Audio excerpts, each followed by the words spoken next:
Karena ada yang bilang 19.000 ekor sapi tiap hari. Ternyata usut punya usut, sapinya ada di Royco. Sayalah kira-kira yang paling berat tugasnya. Kalau tadi Ustadz Fahru Rosi, alumni Pondok Pesantren Gontor, dilanjutkan dengan Ustadz Lukmanul Hakim, juga dari Gontor. Dan insya Allah sebentar guru saya juga Ustadz Abdul Somad.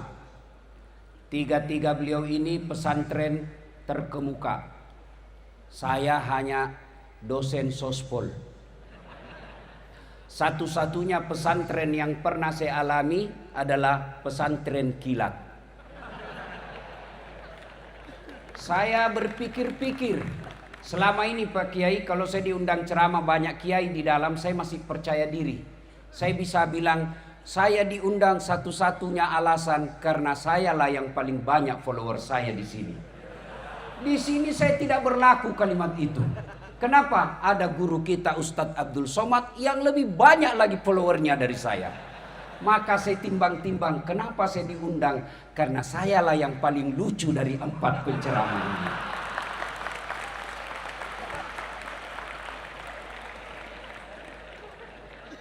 Saya pikir apa yang saya mau sampaikan ini? Allah Karim, musibah besar buat saya. Baiklah, saya coba-coba sendiri dengan cara saya sendiri. Ibu-ibu, adik-adik sekalian, kalau saya ikut pilkada, kalah, masih ada pilihan. Ikut lagi 5 tahun yang akan datang. Bapak Prabowo 4 kali ikut pilpres baru menang. Saya tidak disenang sama gubernur kalau saya pegawai. Saya masih ada pilihan. Apa? Pensiun dini. Selesai masalah. Saya merantau ke Jawa. Di Jawa tidak enak. Mulere, mangan orang mangan, yang penting ngumpul. Pulang lagi saya ke Sulawesi. Saya merantau ke Malaysia. Malaysia tidak nyaman. Masih ada pilihan. Saya balik ke Indonesia. Ibu-ibu, suami cerewet, malas cari nafkah, ada pilihan? Ada. Pulangkan saja aku pada ibuku, atau ayo lanjut. Lihatlah tanda bekas tampar. Oh, berarti generasi tua. Karena ini lagu-lagu zaman dulu. Tapi masih lebih baik lagu zaman dulu daripada lagu sekarang. Tak bolak-balik, tak bolak-balik. Apa yang kita dapat itu? Iya. Suami cerewet, masih ada pilihan. Balik ke orang tua. Bapak-bapak, istri cerewet, malas masak, tukang gosip, tidak mau sholat. Ada pilihan? Ada. Malah 2 pilihannya, tambah atau ganti. Iya. Tapi tolong dijawab. Artinya, kalau menderita di dunia masih ada pilihan. Menderita di dunia masih ada senang-senangnya. Tidak ada orang dari pagi sampai pagi lagi sengsara terus hidupnya. Minimal dia gembira ketika dia nonton ceramahnya dan saat latih. Iya. Iya, Bu. Iya, Bu. Tapi tolong dijawab. Kalau masih masuk kubur, sedulur-sedulur masuk kubur, ada pilihan tidak? Senang tidak senang, tinggal kau di situ, tidak boleh kau keluar. Begitu kau keluar, viral satu dunia. Begitu kau balik ke rumahmu, orang di rumahmu malah lari tidak mau tinggal di rumah. Artinya, kalau menderita masuk kubur, tidak ada lagi pilihanmu. Alhamdulillah, Nabi memberi berita gembira. Umatku, orang Islam, anak cucunya Adam, kalau meninggal dunia, masih 3 harapan yang akan menolongmu. Yang kita kenal dalam dunia Islam, amal jariah. Apa itu? Satu, anak yang soleh dan solehah. Ibu-ibu, Bu, saya mau tanya, Bu, bisa ndak anak ibu jadi dokter tidak pernah kuliah fakultas kedokteran?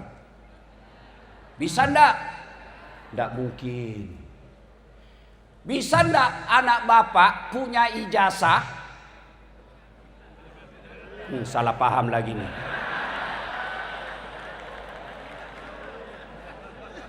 Sudah ndak usah itu kalau gitu. Bisa ndak bapak ibu sekalian punya anak jadi kapolsek bukan polisi? Ndak mungkin. Bisa ndak anak bapak ibu sekalian jadi tentara tidak pernah daftar lulus tentara? Ndak mungkin. Bisa ndak anak bapak ibu sekalian jadi anggota DPR tidak pernah caleg? Bisa, bawa kursi sendiri tapi beleng-beleng. Iya. Tolong jawab bapak ibu, adik-adik sekalian. Bisa ndak anak kita soleh dan soleha meskipun tidak jadi dokter? Bisa. Bisa ndak anak kita soleh dan soleha meskipun tidak kuliah? Bisa. Maknanya menjadikan anak kita soleh dan soleha jauh lebih mudah, jauh lebih murah daripada jadi anggota DPR.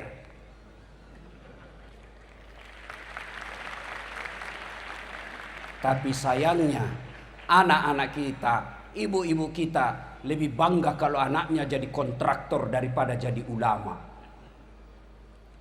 Lebih bangga mereka punya anak pengurus MBG.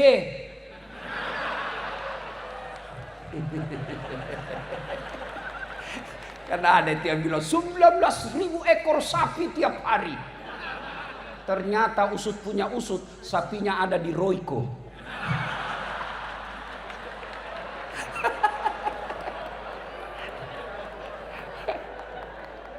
Nah, Bapak Ibu saudara-saudara sekalian, halo Ibu, Ibu, saya mau tanya Ibu, kalau Ibu meninggal nanti siapa yang doakan?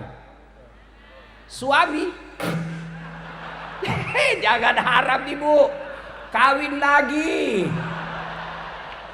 Oh, istri saya komplain. Jadi Ustadz, nanti kalau saya duluan meninggal, Ustadz mau kawin lagi. Saya peluk baik-baik dia Bu. Saya bilang, dengar kau sayang, jangankan kau meninggal, masih hidup saja saya selalu berpikir kawin lagi. Apalagi kalau kau sudah mati. Siapa yang doakan Bapak Ibu sekalian? Ibu-ibu kalau meninggal, siapa yang doakan? Anak.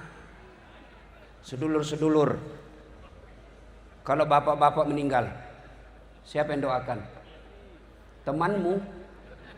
Jangan harap. Ini ada polisi di sini. Pak Kapolres. Pak Kapolres doakan bapak? Enggak. Paling didoakan mudah-mudahan cepat pindah saya yang ganti. Ya. Coba lihat, bapak semua punya grup WhatsApp. Ketika ada orang meninggal, jangankan baca doa, ketik doa saja dia malas. Apa dia kirim? Stiker.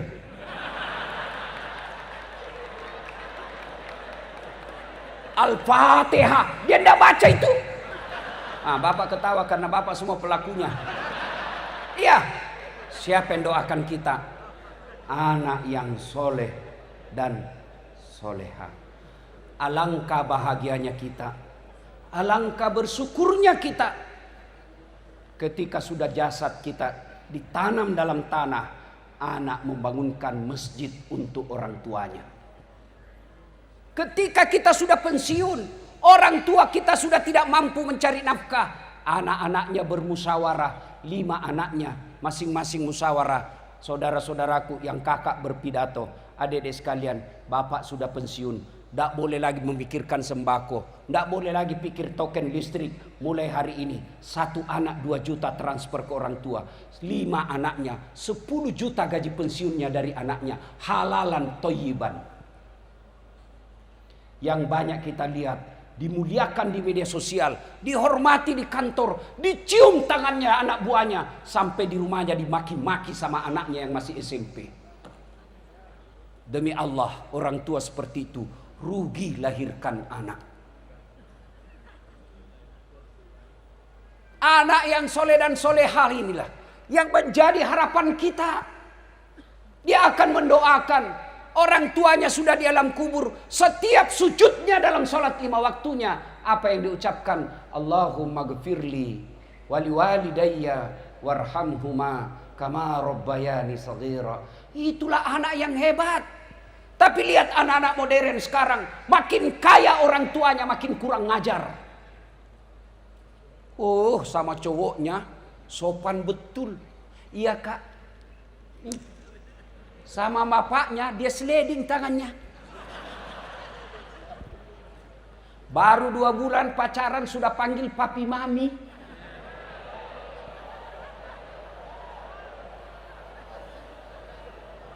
Pret. Orang tuanya tidak dihormati. Dinasehati sama orang tuanya, apa katanya? Itu kan dulu. Celaka orang tua seperti ini. Punya anak justru yang dilahirkan adalah raja. Yang kita harapkan punya anak, anak kita lah yang merajakan kita dan meratukan kita. Anak yang soleh dan soleha. Maka ibu-ibu, contohlah anaknya Ibrahim alaihissalam. Ibu-ibu masih ingat Ibrahim alaihissalam? Ketika diajak ngomong anaknya, nak, saya diperintah Allah untuk menyembelih kamu. Menurutmu bagaimana? Kisah ini pelajaran buat kita. Orang tua tidak boleh otoriter dalam mendidik anak. Sudah nyata-nyata wahyu, masih diajak ngomong anaknya. Mail, Ismail. Jangan juga kau cari di kitab Mail, tidak ketemu kau sampai kiamat.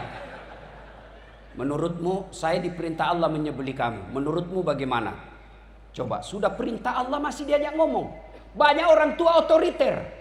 Mentang-mentang dia gagal tentara, anaknya dipaksa jadi tentara. Mentang-mentang anaknya dia gagal jadi polisi, anaknya dia paksa jadi polisi. Mestinya lihat bakatnya anak kita. Kalau dari kecil dia senang pegang obeng, teknik. Dari kecil dia senang masak-masak, MBG.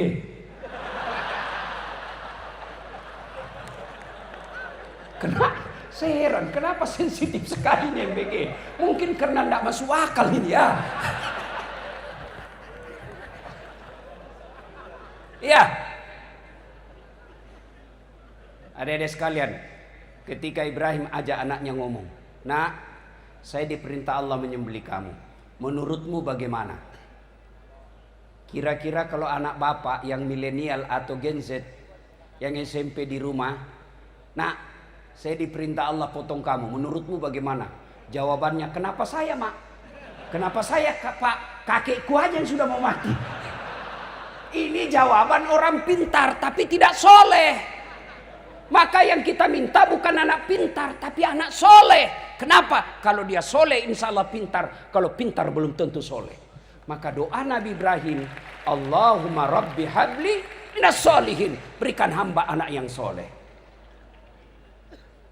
Nah Bapak Ibu saudara-saudara sekalian, mendengar permintaan ayahnya ini, apa jawaban Ismail? Pak, don't worry, be happy. Jangan cemas Pak, laksanakan. Insya Allah Bapak mendapati saya anak yang sabar.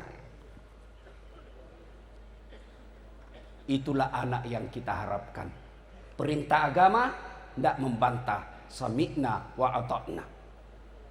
Maka ibu bapak, yang pertama yang mengalir terus amalnya, anak yang soleh dan soleha.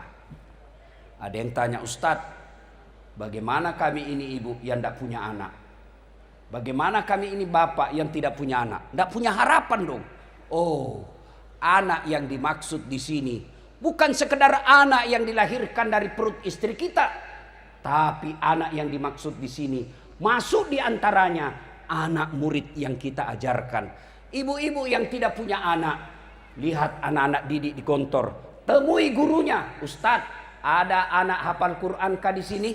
Ada anak yatim kah di sini? Berapa biayanya 1 bulan? 700.000 saya tanggung sampai dia selesai. Selama anak itu dia gunakan ilmunya, selama itu ibu punya kiriman amal meskipun bukan dari anak kandung sendiri. 2, karena waktu terbatas. 2. Enggak, saya yang panik di sini, Pak. Ini berat sekali di ceramah, Pak. Demi Allah, saya juga tidak tahu kenapa tiba-tiba suara saya susah keluar. Karena saya stres dari tadi, Pak. Mikir saya gimana, apa yang saya mau sampaikan. 2, kata Nabi, adalah harta yang telah kita sedekahkan fisabilillah. Ibu-ibu, Bu, ini terutama yang banyak emasnya. Kalau ibu meninggal nanti siapa yang pakai emasnya, Bu? Anak? Bukan, istri kedua. Begitu ibu meninggal, suami nangis. Tidak kusangka kau cepat sekali meninggalkanku, sayang. Dia buka cincinnya, Bu. Dia paksa keluar cincinnya, Ibu. Tidak mau keluar, dikasih sabun. Selesai dia cabut cincin, dia cabut lagi gelangnya, Ibu. Ini gelang saya ini. Saya belikan kamu dulu waktu kita pergi umroh. Dia cabut gelangnya, Ibu. Sudah itu dia cabut lagi kalungnya, Ibu. Ini kalung saya belikan kau usia pernikahan 10 tahun. Terakhir gigi palsunya, Ibu, pun dia cabut. Sudah itu dia bungkus. Dia bungkus cincinnya Ibu, gelangnya Ibu, kalungnya Ibu, dia bungkus sambil menangis. Dia simpan dalam lemari. Selamat tinggal, sayang. Betapa cepat kau tinggalkan aku. Dia simpan. 3 bulan kemudian pergi reuni Gontor. Ketemu janda. Oh. Piye kabare, Mbak? Api-api, Mas. Sampean api. Saya gimana, Kak? Istri saya meninggal. Sampean duda? Iya. Saya juga janda. Oh, cocok dong. Oh, cinta lama bersemi kembali. Dia balik ke rumahnya, dia ambil tadi emas yang dia simpan di lemari. Dia tarik lemari dalam emas itu, dia simpan dalam kotak warna pink. Dia bungkus lalu warna pink, kasih pita-pita warna pink. Orang yang lagi jatuh cinta. Dia ketemu sama si janda. Lalu dia berkata, "Dek, ambil saja ini emas. Sudah mati yang punya." Nggak lagi dia bilang wafat, dia bilang kamu mati. Bu, daripada diambil janda, mending bawa ke Gontor. Bawa ke pesantren untuk anak-anak kita. Ini yang disebut pandai menyikapi harta. Pak Kiai, saya bilang sama ibu-ibu kaya di Makassar, ibu-ibu yang kaya tidak usah pakai emas asli. Kenapa? Biar palsu orang juga tidak percaya palsu. Maka lebih baik kau pakai yang palsu, yang asli bawa ke pesantren. Saya bilang juga sama ibu-ibu yang miskin. Ibu-ibu yang miskin, tidak usah kau pakai yang asli. Karena biar asli orang juga tidak percaya. Maka lebih baik pakai yang palsu, yang asli bawa ke pondok pesantren. Jadikan dana untuk anak-anak yang soleh dan soleha lagi yang sekolah. Adik-adik sekalian, tanya Luqmanul Hakim. Tanya Ustadz Abdul Somad, Abdul Fahur Rosi Ansor, tidak ada orang bangkrut gara-gara sedekah. Tidak ada orang yang jatuh bangkrut karena sedekah. Yang sepanjang saya tahu justru dia kaya karena rajin sedekah. Dan tidak ada orang senang orang pelit. Saya mau tanya bapak-bapak, senang tetangga yang pelit atau dermawan? Ayo jawab. Senang menantu yang pelit atau dermawan? Senang pemimpin yang pelit atau dermawan? Tuh, tidak ada orang suka orang pelit. Bahkan orang pelit sekalipun tidak suka sama orang pelit. Dia bilang, tidak usah kau ke rumahnya, pelit. Padahal dia juga pelit. Maka bapak ibu yang hadir, alumni Gontor, ayo sedekahkan harta kalian untuk kemajuan pondok ini. Saya tidak punya duit Ustaz. Kalau Anda ahli di bidang media sosial, sedekahkan media sosialmu untuk pondok ini. Saya ahli komputer Ustaz, sedekahkan ahli komputermu untuk pondok ini. Saya ahli manajemen Ustaz, sedekahkan manajemenmu untuk kemajuan pondok ini. Inilah yang kita istilahkan dalam Quran, pastabikul khairat, berlomba-lomba dalam mengambil kebaikan. Insya Allah harta yang disedekahkan di jalan agama Allah tidak akan pernah habis, malah semakin tambah, makin tambah, makin tambah. Kalau bapak keluarkan dompet, mau isi celengan, ragu-ragu, benar tidak diganti tidak? Benar tidak diganti, dikata Ustaz Hasan. Oh tidak pak. Kenapa? Ana indosani abdibi. Benar Pak Kiai. Saya tergantung sangka hambaku. Kalau dia sangka diganti, saya ganti. Kalau dia ragu-ragu, tidak. Maka ada orang lewat celengan pak. Anak muda tepuk belakang. Pak, dia sodorkan, ini orang kaya pak, tapi pelit. Dia tarik dompetnya, dia cari 2.000 dia keluarin, masuk celengan. Lewat depan anak muda ini, ditepuk belakang, dari ada belakang. Haji. Ya, dia sodorkan uang 100.000. Wih, dalam hatinya Pak Haji, hebat betul ini anak muda. Masih muda 100.000. Akhirnya dimasukkan celengan. Begitu masuk celengan, dia bilang ini anak muda, Pak Haji, itu uangnya bapak yang jatuh tadi.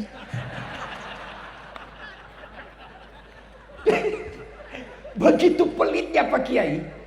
Selesai sholat Jumat, dia datangi takmir masjid. Dia bilang ada salah masuk itu tadi Ustaz.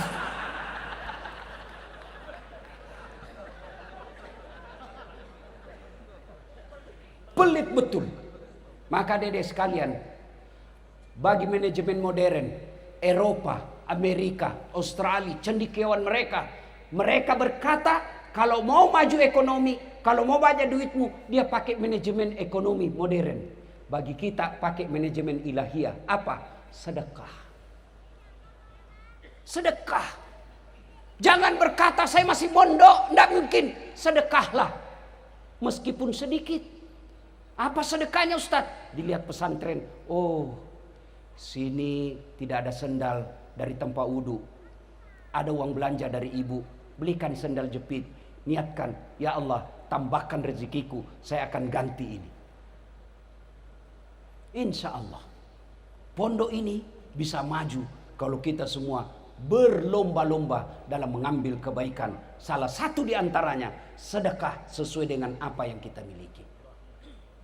Yang ketiga, yang akan mengalir terus-menerus adalah ilmu yang bermanfaat.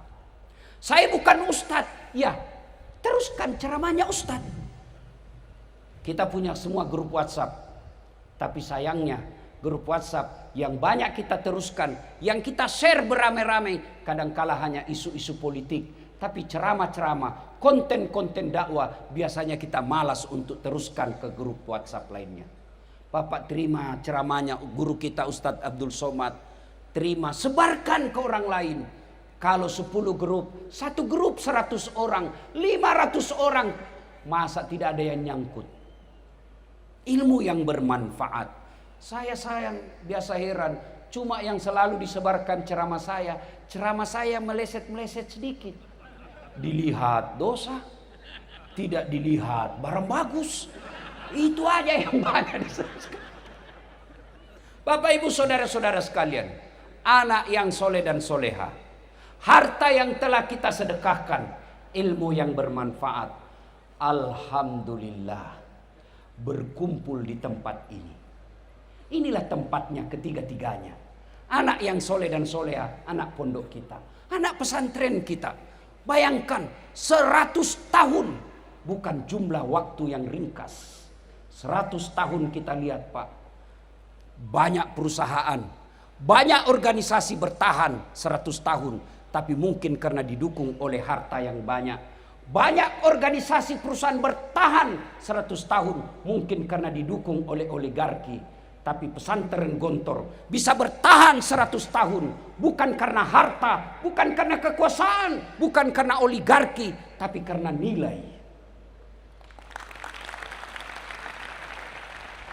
Mungkin kita melihat ada pesantren dibesarkan oleh keluarga, tapi apa yang ditularkan, dia menjadi warisan keluarga itu.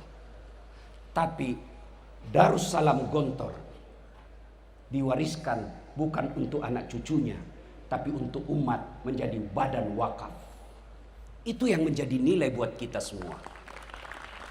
100 tahun silih berganti pejabat, silih berganti rezim, tapi alhamdulillah Gontor tetap berdiri sampai sekarang. Kalau Anda mencari Gontor, jangan cari gedung yang tinggi-tinggi. Kalau Anda mencari Gontor, pada awalnya bukanlah tanah yang lapang dan gedung yang mewah, tapi dimulai dengan cita-cita 3 pendiri bersaudara yang kita kenal Trimurti, yang sampai detik ini karena keikhlasannya bisa bertahan sampai 100 tahun. Tapi tidak boleh puas sampai di situ. Pertanyaan makin besar, mampukah kita abad kedua berikutnya? Saya yakin dengan semangat 3 tadi, insya Allah, jangankan 100 tahun yang akan datang, biiznillah, dengan izin Allah, maka Gontor akan bisa lebih tua dari Republik Indonesia, insya Allah. Indonesia baru berapa puluh tahun, Gontor sudah 100 tahun. Mudah-mudahan Allah memberkati tempat ini, guru-gurunya, santri-santrinya, dan insya Allah abadi sepanjang zaman. Ini saja yang ingin saya sampaikan. Kalau Ustadz Luqmanul Hakim pandai berpantun, karena memang orang Melayu. Kalau MC tadi pandai berpantun, karena memang diajarkan pantun. Kami orang Bugis tidak tahu pantun. Tidak ada. Maka dalam budaya bahasa tutur orang Bugis tidak ada pantun. Kalau orang Melayu ingin melamar, dia akan berkata, aku melihat ada bunga di taman. Bunga itu sudah siap untuk dipetik. Kalau orang Bugis tidak. Sudah besar anakmu ya? Kasih nikah anakku sama anakmu. Itu orang Bugis itu. Tidak pandai dia berpantun Pak. Itu orang Bugis begitu. Maka kami tidak tahu pantun. Maka saya mohon maaf tidak bisa berpantun. Ya, Bapak Ibu saudara-saudara sekalian, terutama para kiai, terima kasih atas penghormatan ini. Saya tadi tertolong. Sebab saya tadi lihat susunan acara, saya yang terakhir. Bayangkan kalau saya yang terakhir, di depan ada Ustadz Abdul Somad, mati gutu saya. Alhamdulillah, Ustadz Abdul Somad yang terakhir, saya bisa terselamatkan. Bapak Ibu saudara-saudara sekalian, terakhir sekali. Ini semangat buat adik-adik. Saya alhamdulillah orang Tionghoa pengantin di Makassar, non muslim, saya diundang ceramah nasihat perkawinan. Padahal non muslim, Tionghoa diundang nasihat perkawinan. Bahkan Cap Gome kemarin, Cap Gome tahun baru Tionghoa, tablik akbar di Klenteng, saya diminta ceramah. Inilah kira-kira yang disebut pesantren modern Gontor. bisa diterima semua golongan. Mudah-mudahan adik-adik sekalian, dakwalah yang rahmatan lil alamin. Kalau Anda ahli dakwah, dakwah. Jangan menakut-nakuti. Ada orang ceramah, baru baca satu hadis, kayak dia panitia hari kiamat. Saya pun dibully di medsos. Dibilangi kamu ustaz tidak sunnah. Cerita-cerita sunnah kamu tidak sunnah. Saya bilang kenapa kau tuduh saya tidak sunnah? Buktinya kau tidak punya jenggot. Ya mau diapa kalau tidak mau tumbuh?